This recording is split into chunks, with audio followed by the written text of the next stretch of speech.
வேண்டுதல் பார்ட் 4. குலதெய்வம் கோயிலில் கெடா வெட்டி மயோனுக்கு மொட்டை போடுறதா வேண்டிக்கிட்டோம். அதுக்காக தான் நாங்கள் குடும்பத்தோட குலதெய்வம் கோயிலுக்கு போகிறோம். மயோனுக்கு மொட்டை போடுறேன்னு சொன்னதுக்கப்புறமே அவங்க அப்பாவுமே சொன்னாங்க, நானும் மயோனுக்காக வேண்டிக்கிட்டு இருக்கேன், நானும் மொட்டை போட போகிறேன்னு சொன்னாங்க. சரின்னு சொல்லிட்டு தான் நாங்கள் கோவிலுக்கு போனோம். கோயிலுக்கு போயிட்டு இருக்கும்போது தான் அம்மாவுமே மொட்டை போட போகிறேன்னு சொன்னாங்க.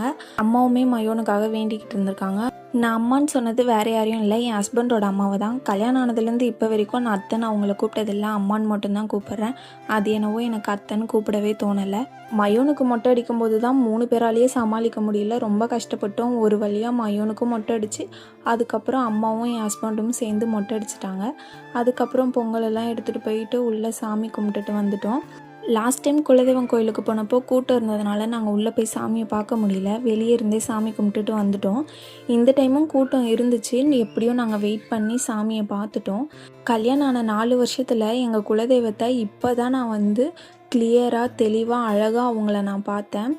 நாங்கள் எப்போவுமே ஆடி மாதம் போவோன்றதுனால சாமியை சரியாகவே பார்க்க முடியாது. இந்த டைம் ரொம்ப அழகாகவே நான் பார்த்தேன். அதுக்கப்புறம் சாமியெல்லாம் கும்பிட்டதுக்கப்புறம் நாங்கள் கெடா வெட்டிட்டோம். கெடா வெட்டிட்டு அங்கேயே சமைச்சு சாப்பிட்டுட்டு அதுக்கப்புறம் நாங்கள் கிளம்பிட்டோம். பார்ட் 3 வீடியோ பார்க்காதவங்க டைட்டிலுக்கு மேலே லிங்க் கொடுக்குறேன், மறக்காமல் பாருங்கள். அப்படியே நம்ம சேனலை சப்ஸ்கிரைப் பண்ணிக்கோங்க. தேங்க்யூ.